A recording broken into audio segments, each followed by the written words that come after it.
तो टाइम का ध्यान रखते हुए आज हम बात करेंगे पैंक्रियाज को लेकर। देखिए, हमने डाइजेस्टिव सिस्टम कंप्लीट कर लिया है। डाइजेस्टिव सिस्टम में हमने पूरा प्रॉपर तरीके से देखा कि खाना कैसे डाइजेस्ट होता है, और डाइजेस्ट होने के बाद में उसका लास्ट मॉलिक्यूल क्या होता है और वो कैसे एब्जॉर्ब होना शुरू होता है ना। तो इस डाइजेस्टिव सिस्टम में 3 एसेसरीज ऑर्गन्स और इन्वॉल्व हुए थे, जिनके बारे में आपने पढ़ा था, लिवर, पैंक्रियास और गॉल ब्लैडर। इन्हें एसेसरीज ऑर्गन्स बोलते हैं, यानी कि सहायक अंग बोलते हैं। आपके पाचन तंत्र के सहायक अंग ये हैं। सहायक इसलिए भी है क्योंकि देखिए, डाइजेस्टिव सिस्टम तो मुंह से शुरुआत हुई। मुंह आया, इसोफेगस हुआ, फिर स्टमक हुआ, फिर स्मॉल इंटेस्टाइन में ड्यूडेनम, जेजुनम, इलियम, फिर लार्ज इंटेस्टाइन, जहां पर ascending colon, transverse colon, descending colon, sigmoid colon और रेक्टम के द्वारा आपका भोजन जो है, जो आपने खाना खाया था, वो जैसा भी है एब्जॉर्ब हो गया। अच्छी बात है, नहीं भी हुआ तो भी वो शरीर से बाहर निकल गया। मेन तो ट्रैक यही है। मुंह से लेकर एनएस तक के भाग को हम एलिमेंट्री कैनाल कहते हैं। ये जो भाग है, जो मुंह से स्टार्ट हुआ और मोशन आपका बाहर निकला, इसका जो नाम है, इसका एलिमेंट्री कैनाल है। एलिमेंट्री कैनाल में जब हमारे 3 सहयोगी अंग, लिवर, पैंक्रियास और गॉल ब्लैडर, ये 3 सहयोगी अंग जुड़ जाते हैं, तब ये alimentary canal plus 3 accessories organ is equal to digestive system बनता है, यानी कि पाचन तंत्र बनता है। तो इन सहयोगी ऑर्गन्स का जो फंक्शन है, आपने समझ लिया कि लीवर क्या फंक्शन करता है, गॉल ब्लैडर क्या फंक्शन करता है, पैंक्रियास क्या फंक्शन करता है, और मुख्य जो डाइजेस्टिव सिस्टम से रिलेटेड है। लेकिन इनका और अन्य क्या काम है, ये अब हम देखेंगे, है ना। और क्या क्या फंक्शन इनके हो सकते हैं, ये समझेंगे। तो हमने पिछले क्लास में मैंने लिवर के फंक्शंस आपको बताए थे कि लिवर कैसे काम करता है, लिवर के और क्या फंक्शन होते हैं, है ना। तो आज हम बात करेंगे पैंक्रियास को लेकर।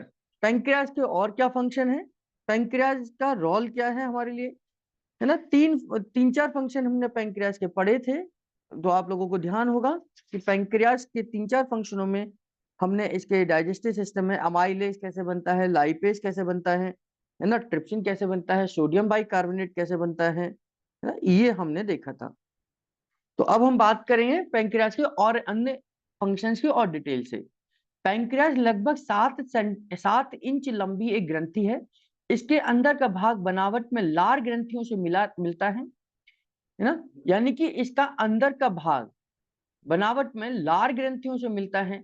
बॉडी में जितने भी ग्लैंड्स हैं, उसमें से केवल पैंक्रियाज ही एकमात्र ऐसी ग्लैंड है जो एक्सोक्राइन और एंडोक्राइन दोनों ग्लैंड्स का काम करती है।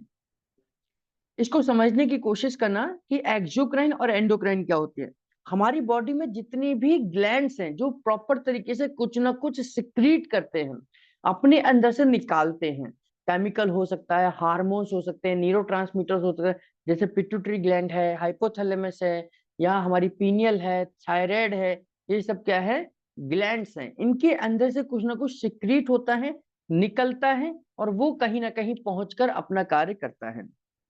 तो ये 2 तरीके की ग्लैंड्स होती हैं, हम इस पूरे अपने सिलेबस में पढ़ेंगे। एक ऐसी ग्लैंड है जो अपने अंदर से किसी केमिकल को किसी पाइप में छोड़ती है, और वो पाइप जहां पर भी जाकर खुलता है, वो केमिकल वहां पहुंचेगा और अपना फंक्शन करेगा। दूसरी तरह की ग्लैंड्स ऐसी होती हैं जो अपने केमिकल को, हार्मोन्स को डायरेक्ट ब्लड में छोड़ती हैं, और ब्लड के द्वारा वो पूरी बॉडी में सर्कुलेट हो सकता है, यानी कि उसका असर पूरी बॉडी में हो सकता है। तो जो बॉडी में असर करती हैं, यानी कि ब्लड में छोड़ती हैं, उनको हम एंडोक्राइन ग्लैंड्स बोलते हैं। जो ग्लैंड्स किसी डक्ट में, किसी पाइप में अपने केमिकल हार्मोन्स को रिलीज करती हैं, उन्हें हम एक्सोक्राइन कहते हैं। तो पैंक्रियास का जो हम फंक्शन पढ़कर आ रहे हैं, आपने देखा था कि पैंक्रियास से सोडियम बाइकार्बोनेट निकलता है, अमाइलेज निकलता है, ट्रिप्सिन निकलती है, और वो निकलती कहाँ कैसे है, पैंक्रियाटिक डक्ट के द्वारा ड्यूडेनम में पहुंचती है। तो ये ब्लड में तो पहुंचा नहीं, उस डक्ट में पहुंची। कोई एक पाइप है, मान लीजिए एक पाइप है, यहां से मैं अगर किसी चीज को डालूंगा तो स्वाभाविक है कि यहीं से निकलेगा, बीच में से तो निकल ही नहीं सकता।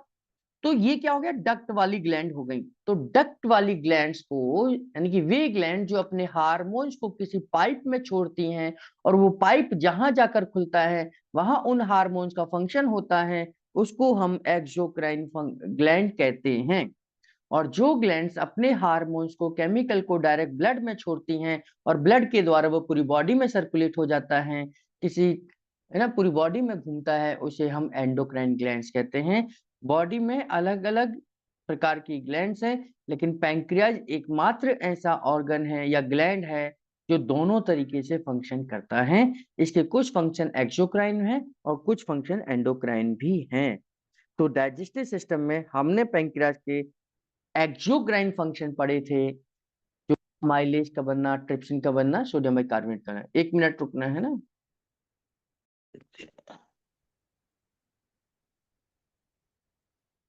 तो हम बात कर रहे थे एक्सोक्राइन ग्लैंड्स और एंडोक्राइन ग्लैंड्स के बारे में, है ना। तो इसमें अगर आप देखें तो एक्सोक्राइन ग्लैंड्स, ग्लैंड जो भी हार्मोन या केमिकल बनाती हैं उनको डक्ट के द्वारा भेजती हैं, यानी उनके कुछ स्राव निकलते हैं, उनको एक्सोक्राइन ग्लैंड्स कहते हैं।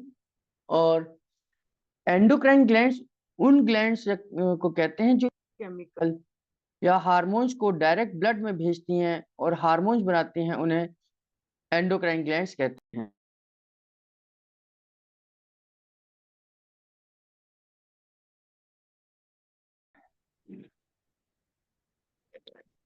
तो पैंक्रियास दो तरीके के सेल्स होते हैं जो अलग अलग केमिकल निकालते हैं। वे एक्नी सेल्स तथा उनके बाहर की नलिकाओं की डक्ट सेल्स के बने होते हैं।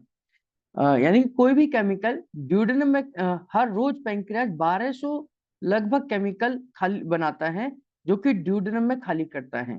यानी कि amylase, lipase, trypsin, sodium bicarbonate, ये टोटल मिलाकर 1200 लीटर के करीब में, तो सॉरी 1200 ml के करीब में, लगभग 1.25 लीटर के करीब में ये केमिकल बनाता है और डायरेक्ट वो ड्यूडेनम में छोड़ता है। तो ये कौन कौन से हैं?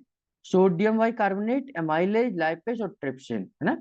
सोडियम बाइकार्बोनेट आप सब जानते हैं, पैंक्रियास के अंदर के डक्टल सेल द्वारा भारी मात्रा में सोडियम बाइकार्बोनेट बनाता है।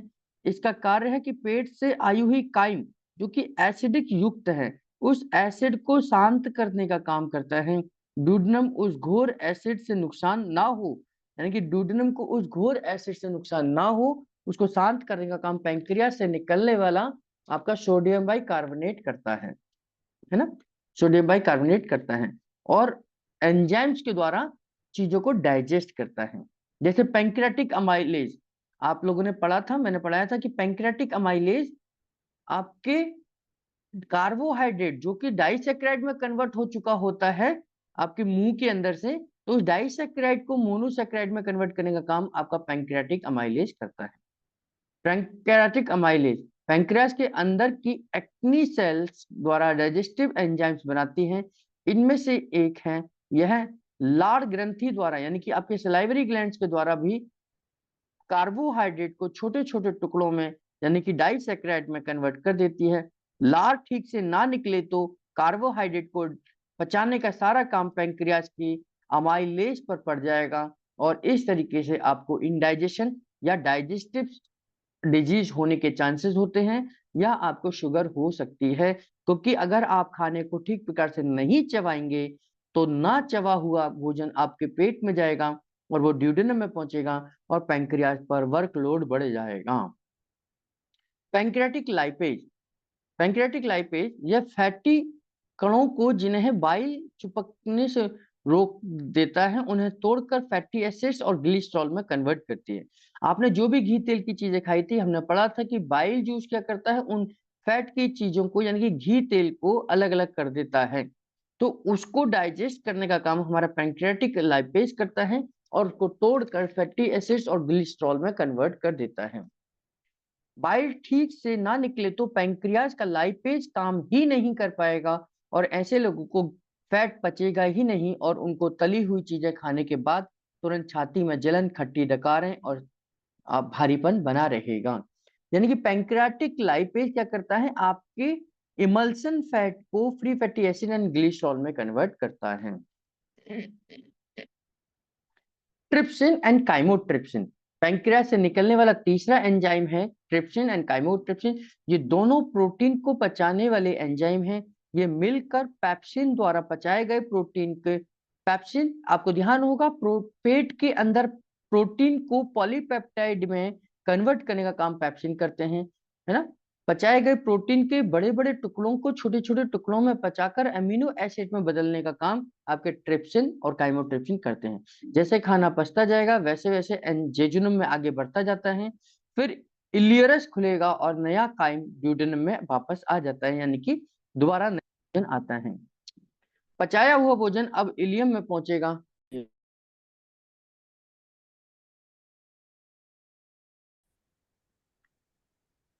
तो हम बात कर रहे हैं कि पैंक्रियास से निकलने वाला ट्रिप्सिन। मेरी आवाज आ रही है? जी हाँ जी सर। सर। हाँ। तो ये ट्रिप्सिन क्या करता है, आपके पैंक्रियाज से जो ट्रिप्सिन निकलेगा वो आपके पेट में जो प्रोटीन की चीजें आई थी, और आपको ध्यान होगा कि आपके पेट में पैप्सिनोजन पैप्सिन में कन्वर्ट होता है और वो प्रोटीन को छोटे छोटे मॉलिक्यूल में डिवाइड करता है, उन्हें पॉलीपेप्टाइड या पेप्टोन्स में कन्वर्ट करता है, और उन पेप्टोन्स के ऊपर हमारा ये ट्रिप्सिन और काइमोट्रिप्सिन काम करता है, और उन पॉलीपेप्टाइड को एमिनो एसिड में कन्वर्ट करता है। तो ये जितने भी फंक्शन हम देख रहे हैं पैंक्रियास के, ये क्या है, एंडोक्राइन एक्सोक्राइन फंक्शन है।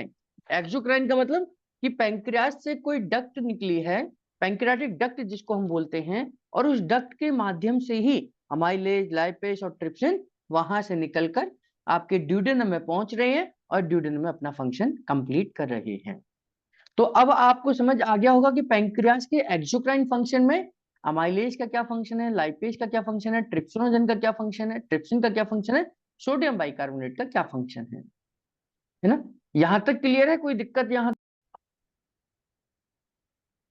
पैंक्रियास के एंडोक्राइन फंक्शंस को देखेंगे कि एंडोक्राइन फंक्शन यानी कि वे फंक्शन जो किसी हार्मोन को सिक्रीट करते हैं, और वो हार्मोन्स बॉडी के अंदर ब्लड में पहुंचते हैं, और वो अलग अलग जगहों पर उनका फंक्शन होगा, पूरी की पूरी बॉडी में उनका असर हो सकता है। तो इसमें एंडोक्राइन फंक्शन में पैंक्रियास की 3 प्रकार की सेल हैं जो अलग अलग हार्मोन्स को सिक्रीट करेंगी, अल्फा, बीटा और डेल्टा। अल्फा, बीटा और डेल्टा 3 प्रकार की सेल हैं। आइए देखते हैं क्या करती हैं ये सेल।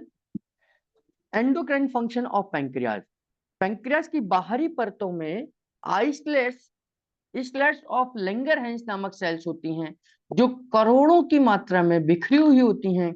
इनसे 3 प्रमुख टाइप के सेल हैं जो कि अलग अलग प्रकार के हार्मोन्स को बनाती हैं। अल्फा सेल से ग्लूकागॉन हार्मोन बनता है, अल्फा सेल से ग्लूकागॉन हार्मोन बनता है, बीटा सेल से आपका इंसुलिन बनता है, और डेल्टा सेल से सोमेटोस्टेटिन बनता है। अल्फा सेल से ग्लूकागॉन हार्मोन बनता है, बीटा सेल से इंसुलिन बनता है, डेल्टा सेल से सोमेटोस्टेटिन बनता है। इनके फंक्शन क्या है समझ लीजिए। अल्फा सेल यह पैंक्रियास की ऐसी सेल है जो पैंक्रियास के मुख्य हार्मोन में से एक यानी कि ग्लूकागॉन हार्मोन को बनाती हैं। इनका कार्य है कि जरूरत के अनुसार बॉडी में शुगर की मात्रा को बढ़ाना। जब बॉडी को ग्लूकोज की आवश्यकता होती है तो ये एक हार्मोन को सिक्रीट करते हैं जिनको ग्लूकागॉन कहते हैं। ये ग्लूकागॉन हार्मोन लीवर में पड़े हुए ग्लाइकोजन को निकालकर एड्रिनल कोर्टेक्स की हार्मोन्स की मदद से लगभग 250 ग्राम ग्लूकोज को शुगर में बदल देती है। बॉडी में जब भी लो एनर्जी होती है तो हम इस सेल्स को स्टिमुलेट कर सकते हैं, और न्यूरोथेरेपी में हम 4 पेन पॉइंट देते हैं, यानी ये 4 पॉइंट देते हैं पैनक्रियास के, और वो ग्लूकागॉन हार्मोन को बनाकर हमारी लो एनर्जी का इलाज करते हैं। अल्फा सेल से अल्फा सेल जो कि पैंक्रियास की सेल है, यहाँ से एक हार्मोन सिक्रीट होता है जिसका नाम ग्लूकागॉन है। ग्लूकागॉन हार्मोन जाकर लीवर के पास जाता है या बाकी सभी सेल के पास जाता है, और उनके पास जितना भी ग्लूकोज स्टोर है उस स्टोर ग्लूकोज को कन्वर्ट करता है ग्लूकोज में, एनर्जी में, और उसको बॉडी को एनर्जी देने का काम करता है। तो ये तो नेचुरली हो रहा है। अगर ये नेचुरली ना हो और आपकी बॉडी में वीकनेस लग रही हो, है ना, शुगर की कमी लग रही हो, तो उस कंडीशन में हम न्यूरोथेरेपी में 4 पेन देकर इस ग्लूकागॉन हार्मोन को रिलीज कराते हैं। और उस समय पर हम 4 पेन से कौन सी सेल को स्टिमुलेट कर रहे हैं, तो हम अल्फा सेल को स्टिमुलेट करते हैं, है ना। इसी प्रकार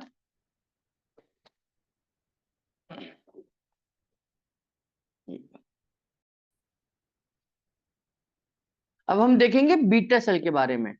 बीटा सेल, पैंक्रियास की बीटा सेल क्या करती हैं देखते हैं। यह सेल पैंक्रियास का एक मुख्य हार्मोन बनाती है जिसका नाम इंसुलिन है। इंसुलिन को सेल को खोलने वाली चाबी के तौर पर जाना जाता है। जब ब्लड में शुगर की मात्रा बढ़ जाती है तो इंसुलिन अपने आप निकलता है और यह सेल मेम्ब्रेन पर प्रभाव डालता है जिससे ग्लूकोज पर्याप्त मात्रा में सेल के अंदर जा सके। इंसुलिन के बिना सेल के अंदर ग्लूकोज नहीं जा सकती क्योंकि सेल के ऊपर इंसुलिन के लिए रिसेप्टर्स होते हैं और बिना ग्लूकोज के सेल अपना कार्य नहीं कर सकते। इसका फंक्शन समझाता हूं तो आपको फिर अच्छे से मैं पढ़ाऊंगा तो समझ आ जाएगा। पैंक्रियास की बीटा सेल क्या करती हैं, इंसुलिन को बनाती हैं। इंसुलिन से क्या होगा, इंसुलिन का काम क्या है, इंसुलिन ब्लड में जाता है और ब्लड में ये देखता है कि आपके ब्लड में शुगर की मात्रा कितनी है। हमारे लिए शरीर में शुगर तो चाहिए ही चाहिए। मैं बोल रहा हूं, आप सुन रहे हैं, कुछ बैठे हुए हैं, कुछ चल रहे हैं, कुछ दौड़ रहे हैं, तो इन सभी फिजिकल वर्क को करने के लिए हमें एनर्जी की जरूरत है, यानी कि ऊर्जा की जरूरत है। तो उस ऊर्जा को हमारे ब्लड में होती है जिसको हम ग्लूकोज के रूप में कहते हैं। अब एक निश्चित रेंज में, यानी कि एक फिक्स रेंज में अगर ग्लूकोज हमारे ब्लड के अंदर है तो ये हमारे लिए सही है, पर्याप्त है। लेकिन अगर ये जरूरत से ज्यादा होगा तो फिर हमारे लिए नुकसानदायक होगा, और ये जरूरत से कम होगा तो भी नुकसानदायक होगा। जैसे अगर मैं डेली 2 रोटी खाता हूं या 2 चपाती खाता हूं तो मैं 2 खा लूं तो मेरे लिए नॉर्मल है, ना तो मेरा पेट फूलेगा, ना ही ऐसा लगेगा कि मैं खाली पेट रह गया। लेकिन किसी दिन में शर्त लगाकर मैं 20 रोटी खा जाऊं तो 20 रोटी खाने के बाद तो मेरी हालत खराब हो जाएगी, पेट फूल जाएगा, हिला डुला नहीं जाएगा, पेट में दर्द होने लग जाएगा, एसिडिटी हो जाएगी, गैस हो सकती है और मुझे इन फ्यूचर में वॉमिटिंग भी हो सकती है। यानी कि मैंने जरूरत से ज्यादा अगर चीज को स्टोर करा अपने अंदर कि यार मैं इतना खा लेता हूँ कि 1-2 दिन का काम चल जाए, तो मैं बीमार हो सकता हूँ। और मान लो मुझे भूख लग रही है, जो मेरी डेली 2 रोटी थी वो भी नहीं मिल रही, तो फिर क्या होगा, मैं भूख के मारे तड़पना शुरू कर दूंगा, मुझे बेचैनी होने लग जाएगी, मुझे एनर्जी नहीं होगी, काम करने का मन नहीं करेगा, यानी कि मेरा मन बेचैन हो जाएगा। तो कितनी 2 रोटी जो मेरे लिए पर्याप्त है उतनी अगर मैं ले रहा हूं और उतना मेरे पास खाना है तो मैं संतुष्ट हूं।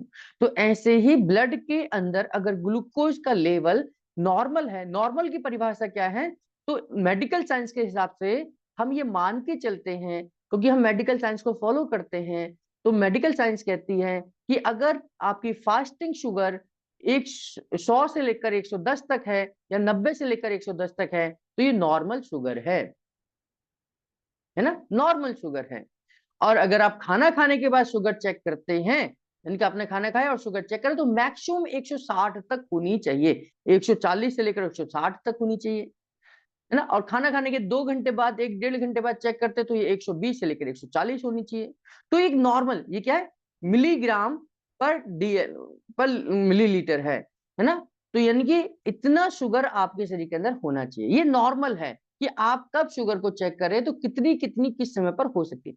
अगर आपने शुगर फास्टिंग चेक करी और वो 150 से ऊपर है तो फास्टिंग ज्यादा है, यानी कि आपके ब्लड के अंदर शुगर का लेवल बढ़ा हुआ है।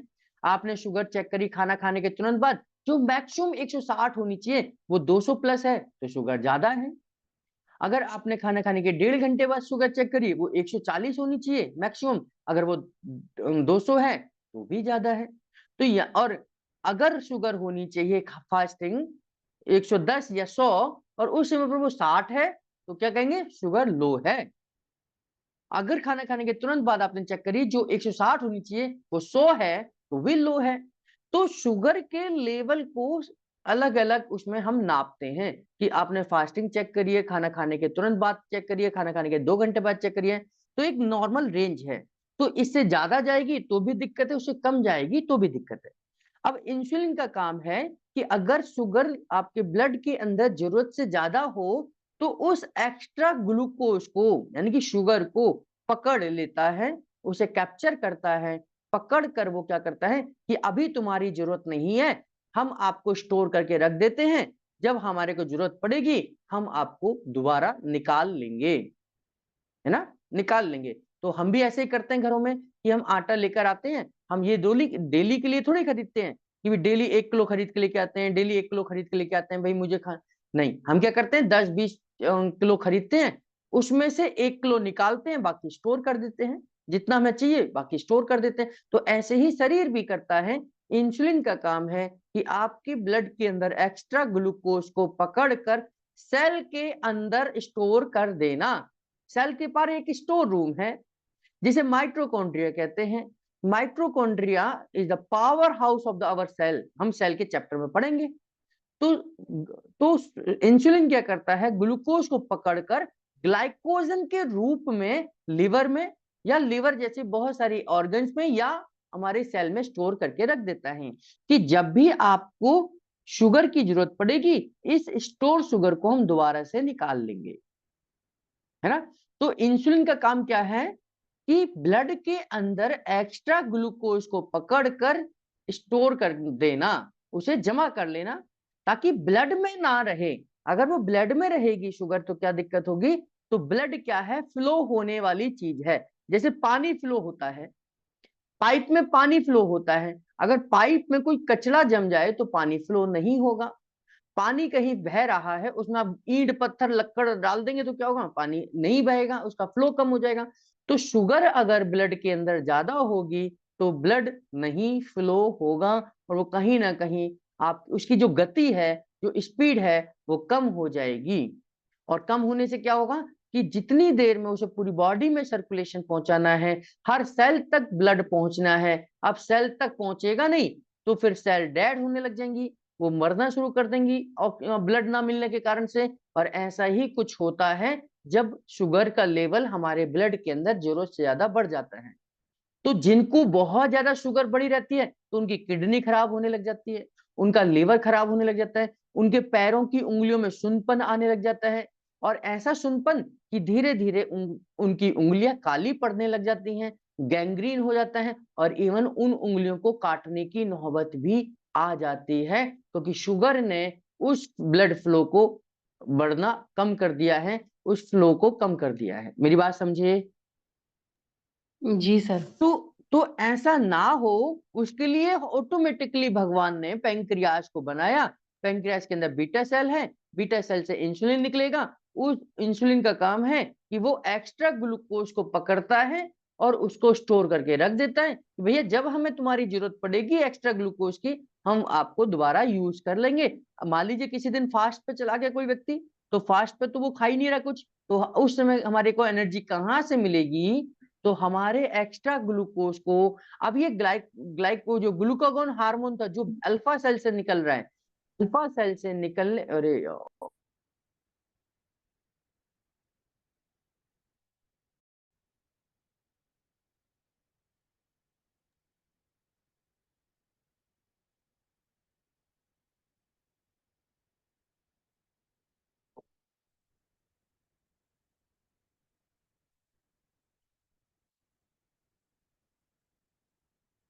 हेलो। जी सर। हेलो। आ रही है आवाज। जी सर, हाँ आ जी रही है सर। साहब। हाँ, तो अब मान लीजिए ग्लूकोज फास्टिंग में कोई व्यक्ति चला गया है, वो खा ही नहीं रहा कुछ 2-3 दिन से, अनशन पे बैठ गया है, उपवास पे बैठ गया है, मरणासन पे बैठ गया कि मैं तो जब तक नहीं उठूंगा जब तक मेरी मांगे पूरी ना हो जाए, तो वो जो नहीं खा रहा उस समय पर उसका जीवन कैसे चलेगा। तो उस समय पर हमारे पैंक्रियास से ही अल्फा सेल से ग्लूकागोन हार्मोन रिलीज होता है।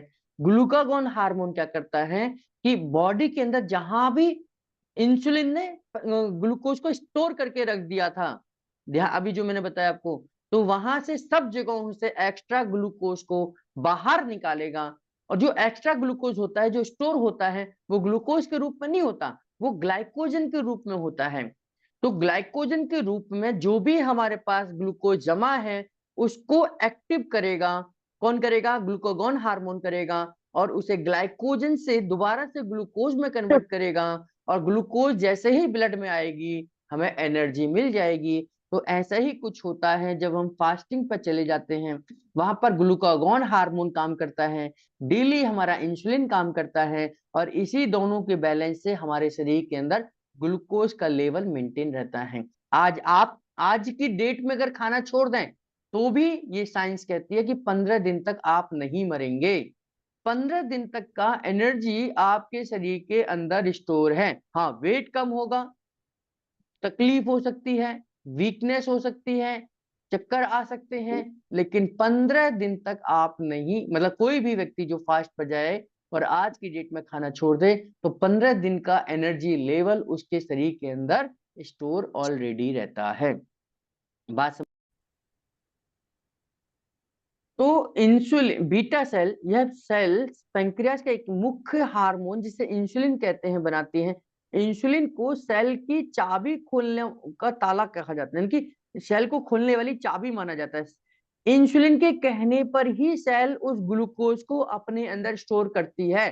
कोई और एक ग्लूकोज को लेके जाएगा तो सेल अपना दरवाजा नहीं खोलेगी, वो कहेगी केवल हम इंसुलिन की बात को मानते हैं। तो insulin is the key of cell door. जब ब्लड में शुगर की मात्रा बढ़ जाती है तो इंसुलिन अपने आप निकलता है, यह सेल मेम्ब्रेन पर प्रभाव डालता है जिससे ग्लूकोज पर्याप्त मात्रा में सेल के अंदर जा सके। इंसुलिन के बिना सेल के अंदर ग्लूकोज नहीं जा सकती क्योंकि सेल के ऊपर इंसुलिन के रिसेप्टर्स हैं और बिना ग्लूकोज के सेल का अपना कार्य नहीं कर सकता। इस प्रकार इंसुलिन ब्लड में शुगर की मात्रा को मेंटेन करता है, देखभाल करता है कि ग्लूकोज सही मात्रा में सेल के अंदर पहुंचे और जल कर एनर्जी के रूप में यूज हो। इसके साथ साथ इंसुलिन पैंक्रियाज द्वारा पचाए गए विभिन्न चीजों को जैसे glucose, amino acid, fatty acid और सेल तथा टिश्यूज में भी पहुंचाता है। पैंक्रियास से जो इंसुलिन बनता है, पैंक्रियास से जो इंसुलिन बनता है, इंसुलिन का 60% काम तो यही है कि वो ग्लूकोज को स्टोर करवाता है। पैंक्रियास में जो इंसुलिन बनता है उसका 60% भाग बचे हुए कार्बोहाइड्रेट को सेल के अंदर स्टोर करने का कार्य करता है। खाने के तुरंत बाद ब्लड में ग्लूकोज की मात्रा बढ़ जाती है और इंसुलिन के प्रभाव से ही यह ग्लूकोज लिवर और मसल्स के अंदर ग्लाइकोजन के रूप में स्टोर कर दिया जाता है, ताकि भोजन के काफी देर बाद भी जब भी शरीर को किसी प्रकार के सिस्टम को एनर्जी की जरूरत पड़े तो यही ग्लाइकोजन दोबारा से ग्लूकोज में बदलकर यूज कर लिया जाता है। तो 60% भाग इंसुलिन का तो इसी ग्लाइकोजन में कन्वर्ट करने के लिए यूज होता है। बाकी और पढ़ते हैं, बाकी इंसुलिन से यानी कि 25% जो इंसुलिन है वो प्रोटीन से एमिनो एसिड्स पचने में मदद करता है। यानी कि एमिनो एसिड को मदद कर टिश्यूज बनते हैं और नए सेल्स का निर्माण करता है। इंसुलिन के इसी कार्य से पुरानी टिश्यूज की मरम्मत और नए टिश्यूज बनते हैं। यानी कि इंसुलिन जो है वो इंटरनल हीलिंग भी कराता है, यानी कि नए सेल टूट फूट होते रहती है, हम भागते रहते हैं, दौड़ते रहते हैं, कूदते रहते हैं, फिजिकल एक्टिविटीज करते रहते हैं, तो इनके दौरान जो इंटरनल इंजरीज होती हैं, चोटें लगती हैं, तो उसको भी हील करने का काम हमारा इंसुलिन करता है। यानी कि इंजरी के केसेस में भी आप टेन पेन का इस्तेमाल कर सकते हैं। इंसुलिन को बनाने के लिए 10 पेन का इस्तेमाल किया जाता है और ग्लूकोज के लेवल को बढ़ाने के लिए हम 4 पेन का इस्तेमाल करते हैं। बाकी बचा हुआ इंसुलिन में 10% इंसुलिन फैट के पचाने में भी, फ्री फैटी एसिड व ग्लिसरॉल को बनाने में भी मदद करता है, उन्हें सेल के पास भेजता है और उनसे सेल रिकवरी में, यानी कि उसको जो सेल की रिकवरी है यानी कि उसको हीलिंग प्रोसेस में भी मदद करता है। तो फैट के प्रॉपर तरीके से यूज होने के लिए, प्रोटीन के प्रॉपर, अमीनो एसिड के प्रॉपर तरीके से यूज होने के लिए और ग्लूकोज का प्रॉपर तरीके से यूज होने के लिए हमें इंसुलिन की आवश्यकता पड़ती है। बाकी बचा हुआ 5-6% जो भी इंसुलिन का भाग है वो बॉडी के वेस्ट प्रोडक्ट को शरीर से बाहर निकालने में मदद करता है। न्यूरोथेरेपी में हम इंसुलिन को बनाने के लिए 10 पेन का इस्तेमाल करते हैं। हाँ, अगर हम गलती से या जाने अनजाने में 12 पेन देते हैं तो ये गलत हो गया, क्योंकि 12 पेन यानी कि मीन्स 4 मल्टीप्लाई बाय 3। अब हम 4 पेन तो ग्लाइकोजन बनाने के लिए देते हैं, यानी कि हमने ग्लाइकोजन को स्टिमुलेट कर दिया, इससे शुगर लेवल और अधिक बढ़ जाएगा, जिससे पेशेंट को शुगर बढ़ सकता है। ये मतलब ये है कि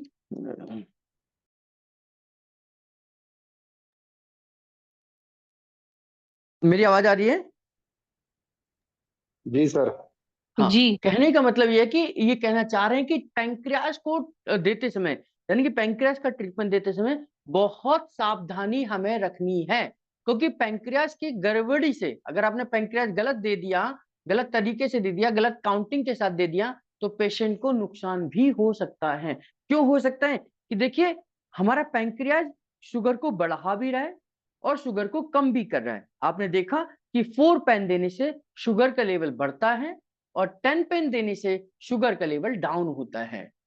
4 पेन देने से आपका ग्लूकागॉन बनता है, जो कि ग्लूकोज के लेवल को बढ़ा सकता है, और 10 पेन देने से इंसुलिन बनता है, जो कि ग्लूकोज के लेवल को डाउन करता है। तो इस प्रकार हम जब भी पैंक्रियास का पॉइंट दें तो प्रॉपर तरीके से काउंट के साथ सेकंड टू सेकंड दें। आपको प्रैक्टिकल क्लास में बताया जाएगा कि कितनी देर का सेकंड क्या करता है, कहाँ पैंक्रियास देते हैं। और वैसे यूट्यूब से तो आप समझ ही रहे होंगे, देख रहे होंगे, मैंने कुछ पॉइंट्स बनाना आप यूट्यूब पे डाले ही है ना। तो प्रॉपर तरीके से अगर आप पैंक्रियास का पॉइंट नहीं देंगे तो ये शुगर कम करने की बजाय बढ़ा भी सकता है। इंसुलिन और ग्लाइकोजन यानी ग्लूकागॉन दोनों हार्मोन ही हैं, सेल से अधिक मात्रा में ग्लूकोज का उपयोग कराते हैं। जब ग्लूकोज की मात्रा बढ़ जाती है तो इंसुलिन काम करता है ना। जब ग्लूकोज की मात्रा कम हो जाती है तो ग्लूकागॉन काम करता है। एक मिनट, है ना।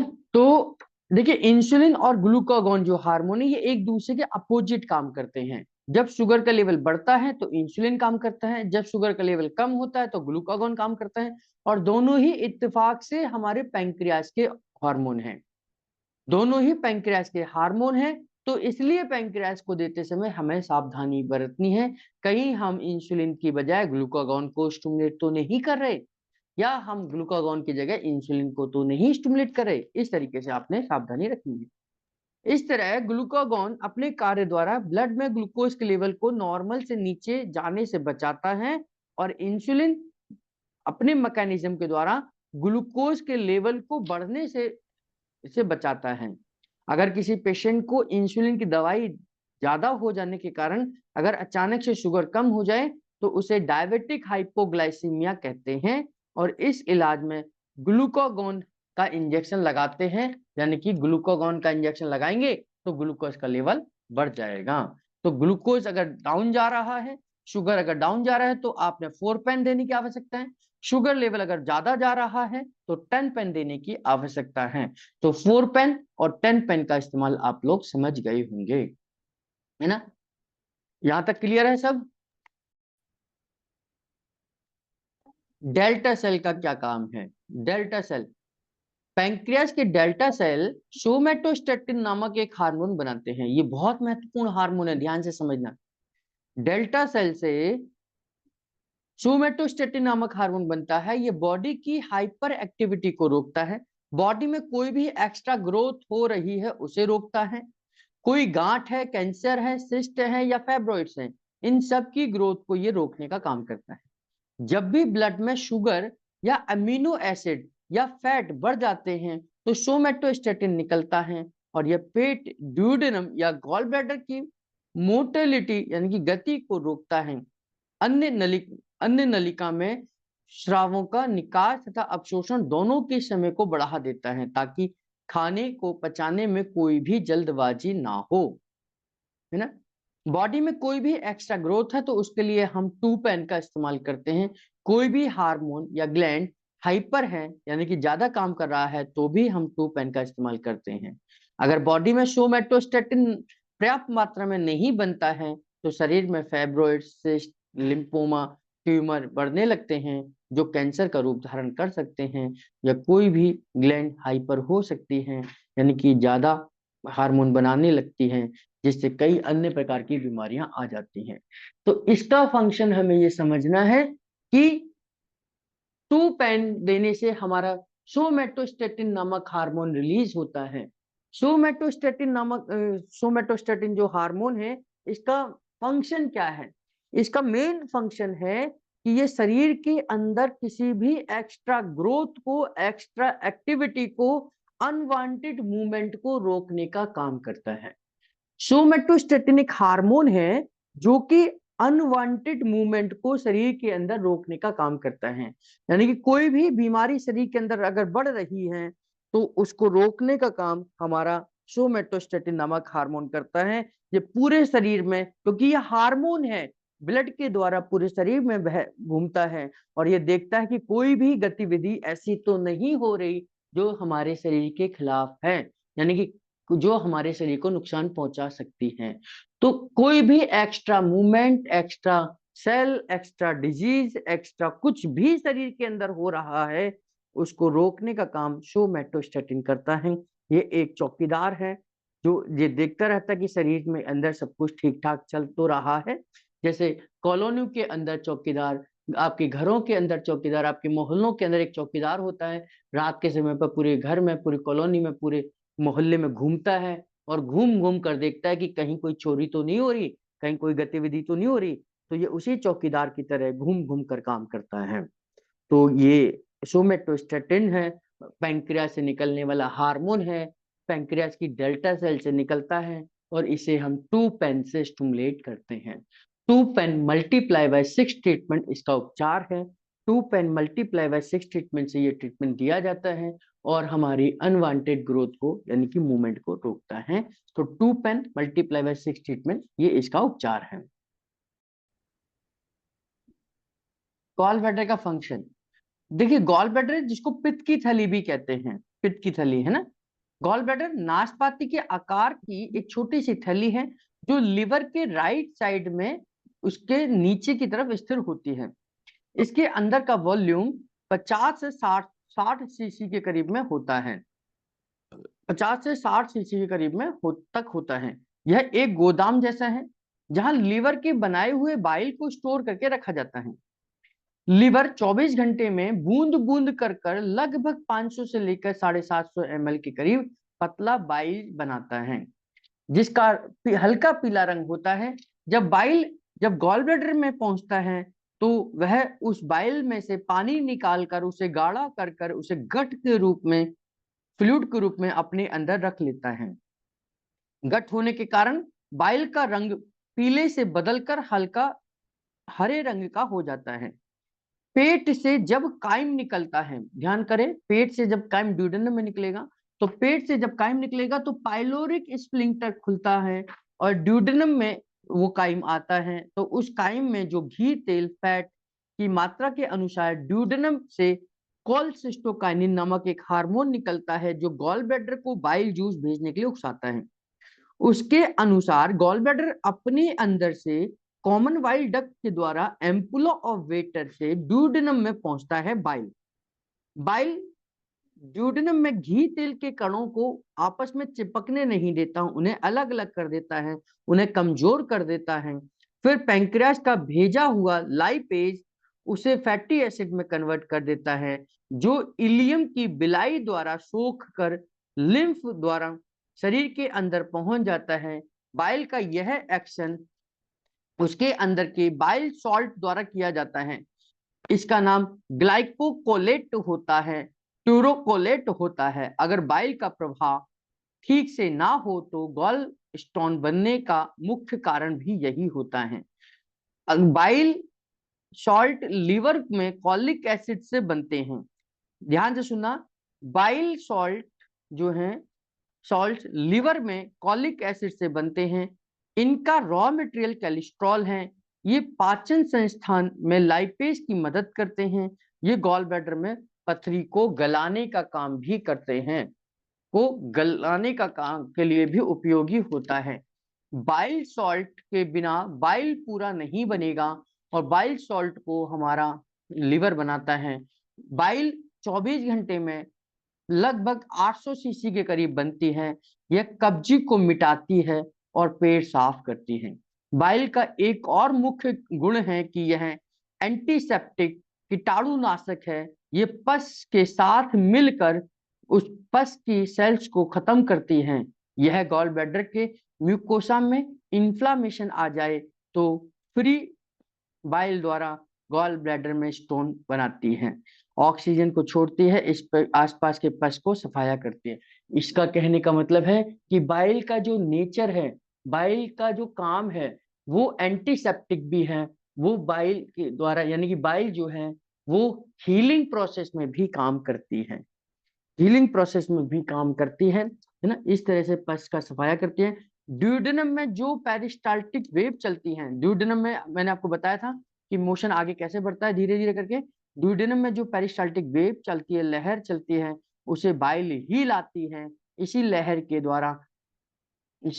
द्वारा ड्यूडेनम अपना इसके कारण से जो है ड्यूडेनम फंक्शन करता है। जब खाने में घी तेल बिल्कुल ना हो तो गॉल ब्लैडर बाइल को नहीं छोड़ेगा या बहुत कम छोड़ता है। बाइल का एक पिगमेंट है ब्लू रूबिन। बाइल के अंदर ब्लू रूबिन के कारण से बाइल पीले रंग का होता है या नारंगी रंग का होता है। यह बाइल को रंग प्रदान करता है। पिगमेंट का मतलब होता है जिसके कारण से किसी चीज का कलर हो। यह ब्लड में जो आरबीसी है, जो हीमोग्लोबिन है, उससे बनता है। आरबीसी की उम्र 120 दिन की होती है। जब इसकी आयु पूरी हो जाती है तो इन्हें माइक्रोफेजेस सिस्टम के द्वारा सेल द्वारा खत्म कर दिया जाता है, जो कि लिवर, स्प्लीन, बोन मैरो में रहती हैं। बोन मैरो हड्डी के अंदर मज्जे इस प्रोसेस में जहां भी बिलुरुबिन बने वह ब्लड द्वारा लिवर में भेज दी जाती हैं, जहां उसे बाइल में डाल दिया जाता है। यह बिलुरुबिन बाइल में रहता है और ड्यूडेनम द्वारा बड़ी आंत में भेज दिया जाता है। ड्यूडेनम द्वारा बड़ी आंत में भेज दिया जाता है, जहां पर उसे बैक्टीरिया के बनाए एंजाइम द्वारा बिलुरुबिनोजन में बदल दिया जाता है। और अंत में मैं आपको पढ़ देता हूँ फिर समझाऊंगा इसका मतलब क्या है। अंत में मोशन के द्वारा बाहर निकाल दिया जाता है और इसी वजह से मोशन का कलर जो है वो येलोइश होता है। यह बिलुरुबिनोजन ब्लड में चला जाए तो उसे यूरिन द्वारा बाहर निकाला जाता है और इसलिए यूरिन का कलर येलो होता है। अगर यह ब्लड में ही जमा होने लग जाए तो रोगी भी पीला होने लग जाता है और इसी को हम जॉन्डिस कहते हैं। बच्चों के जन्म के एकाध दिनों के लिए जॉन्डिस का आना एक स्वाभाविक है, क्योंकि वो टॉक्सिन्स ब्लड के अंदर आ जाते हैं। इसका कहने का मतलब ये है कि लीवर के द्वारा जो बाइल बनता है, उस बाइल में जो पिगमेंट होता है, एक बिलुरुबिन पिगमेंट होता है, जो कि जब आपके ब्लड के सेल टूटते हैं तो हीमोग्लोबिन में से वो बिलुरुबिन निकलता है और ये बिलुरुबिन लीवर के पास पहुंचता है। लीवर इस बिलुरुबिन को बाइल में डाल देता है और बाइल के कलर को येलो कर देता है और ये येलो कलर का बाइल आपके गॉल ब्लैडर में पहुंचता है। गॉल ब्लैडर में बिलुरुबिन पहुंचता है और ये बाइल के द्वारा आपके ड्यूडेनम में पहुंचता है और ड्यूडेनम के द्वारा ये बाइल, ये जो बिलुरुबिन जो है वो मोशन के थ्रू बाहर आ जाता है। अगर ये बिलुरुबिन जो है ये ब्लड में मिल जाए, ब्लड में रह जाए तो ब्लड इसको किडनी के द्वारा बाहर निकालता है और ये किडनी के द्वारा बाहर ना निकले तो बिलुरुबिन ब्लड में रहने के कारण से शरीर पीला हो जाता है और इसे हम जॉन्डिस के रूप में कहते हैं, है ना। तो और जब ये मोशन में आता है तो मोशन को पीला कर देता है, यूरिन में आता है तो यूरिन को पीला कर देता है और शरीर में ही रह जाता है तो शरीर को पीला कर देता है। तो ये टॉक्सिन्स के रूप में शरीर में रहता है, जो कि बाइल के द्वारा ये जनरेट होकर बाइल के साथ में बाहर निकलता है। बाइल हमारे मेन रूप से हमारे जो फंक्शन के रूप में देखा जाता है, ये फैट को इमल्सन करने का काम करता है जो गॉल ब्लैडर से रिलीज होता है। यहाँ तक चीज। हाँ भैया। जी। एक और मिनट। अब हुई सर। और उससे पहले भी सर उल्टा हो रहा था, जो आपने पढ़ाया ना वो शायद रिकॉर्ड नहीं हुआ। अच्छा, कोई जी। बात नहीं, चलो वो मैं गॉल ब्लैडर का दोबारा फंक्शन आपको भेज दूंगा, वो तो रिकॉर्डिंग में। जी तो सर। गॉल ब्लैडर के फंक्शन में बता रहा था कि न्यूरोथेरेपी के फंक्शन के हिसाब से गॉल ब्लैडर का क्या फंक्शन है कि ये एंटीसेप्टिक होने की वजह से इंटरनल इंजरीज को हील करता है ना। यानी कि आपके अंदर कोई इंजरी हो गई है तो उसको हील करने का काम भी गॉल ब्लैडर करता है और इसके लिए हम 6 गॉल ब्लैडर का इस्तेमाल 60 टॉप फिंगर गॉल लीवर के रूप में करते हैं। स्किन डिजीज के लिए भी हम गॉल ब्लैडर का इस्तेमाल करते हैं, यानी कि कोई ईचिंग है, खुजली है, स्किन की कोई प्रॉब्लम है, तो भी हम गॉल ब्लैडर को स्टिमुलेट करते हैं और बाइल जूस को सिक्रीट करते हैं, जो कि 6 टॉप फिंगर गॉल से दिया जाता है। गॉल ब्लैडर उन बच्चों में हाइपो कंडीशन में होता है जो हाइपर एक्टिव होते हैं, यानी कि जो तोड़ू फोड़ू किस्म के बच्चे होते हैं। तो हाइपर एक्टिव बच्चों में भी गॉल ब्लैडर जो है वो हाइपो कंडीशन में चला जाता है। उन बच्चों में खास तौर पर कॉन्स्टिपेशन की समस्या पाई जाती है। इन बच्चों के सिम्टम्स के तौर पर तो हम 9 गॉल के द्वारा, 9 गॉल का एक पॉइंट है, 9 गॉल के द्वारा गॉल ब्लैडर को स्टिमुलेट कर कर उन बच्चों की हाइपर एक्टिविटी को रोकते हैं। तो गॉल ब्लैडर का इस्तेमाल हम कोलेस्ट्रॉल को डाउन करने के लिए भी देते हैं, इसलिए 1 गॉल 4 लीवर का जो ट्रीटमेंट है वो गॉल ब्लैडर को स्टिमुलेट कर कोलेस्ट्रॉल को डाउन करने का भी तरीका है। तो इस तरीके से हम गॉल ब्लैडर के को इस्तेमाल करते हैं, गॉल ब्लैडर के फंक्शन को करते हैं। तो आज हमने जो पैंक्रियाज और गॉल ब्लैडर के फंक्शन को पढ़ा है ना। नेक्स्ट क्लास में सेल के बारे में पढ़ाऊंगा। सेल क्या है? सेल हमारे शरीर की बेसिक यूनिट है, शरीर का आधार ही सेल है। सेल में आपको बताऊंगा कि माइटोकॉन्ड्रिया क्या होता है, राइबोसोम क्या होता है, और डीएनए, आरएनए, क्रोमोसोम क्या होता है, कैसे हमारे जेनेटिक मटेरियल हमारे जनरेशन टू जनरेशन आगे बढ़ते हैं। हेरिडिटी बीमारियां कौन सी होती हैं, जेनेटिक बीमारियां कौन सी होती हैं, कौन सी बीमारियां हमारे को विरासत में मिलती हैं, उन सब के बारे में हमारे सेल का चैप्टर जो होगा वो हमें सिखाएगा। तो सेल के चैप्टर को नेक्स्ट क्लास में शुरू करूंगा। थोड़ा सा आप उसे पढ़कर आना। सेल की जो पीडीएफ है वो मैं आपको शेयर करूंगा, ठीक है। पूरा कवर हो जाए कितने दिन में और कितनी बार? देखिए, गॉल ब्लैडर में कोई स्टोन है या बॉडी के अंदर कोई स्टोन है तो इसका सीधा सा सिंपल है। गॉल ब्लैडर का स्टोन है तो उसका अलग ट्रीटमेंट है। अगर किडनी में कोई स्टोन है तो एक किडनी क्लियर फॉर्मूला हमारा वो हमने अप्लाई करना है। गॉल ब्लैडर में स्टोन है तो गॉल ब्लैडर में जो बाइल जूस है उसके प्रॉपर यूज ना होने की वजह से वो स्टोन का रूप धारण कर लेता है। तो हमें क्या करना है, ये ध्यान करना कि सबसे पहले हमें घी तेल बिल्कुल बंद कर देने हैं। ठीक है सर। एक ना पिछले मतलब 1 से 6 महीने तक हमें घी तेल बिल्कुल नहीं खाना। जब हम घी तेल नहीं खाएंगे तो उस समय पर हमारे गॉल ब्लैडर में जो स्टोन है वो बाइल है। हमारे शरीर को बाइल चाहिए ही चाहिए, कोलेस्ट्रॉल चाहिए ही चाहिए। कोलेस्ट्रॉल से बाइल बनता है और बाइल से ही कोलेस्ट्रॉल बनता है।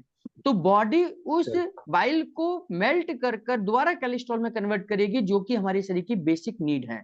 तो अगर हम कोई इमरजेंसी नहीं है, गॉल ब्लैडर का पेन नहीं है, कुछ उसे ऑपरेट करने की आवश्यकता नहीं है, तो आप वेट एंड वॉच के द्वारा आप फैट को 0% कर दीजिए। आपका गॉल ब्लैडर का स्टोन धीरे धीरे मेल्ट होना शुरू हो जाएगा। न्यूरोथेरेपी में इसमें water plus new gall formula रामबाण इलाज है। Water plus new gall formula जब हम अप्लाई करेंगे तो गॉल ब्लैडर का स्टोन डिसॉल्व हो जाएगा। सर ये कैसे देते हैं ये थोड़ा? ये आपको प्रैक्टिकल क्लास में आएगा धीरे धीरे करके।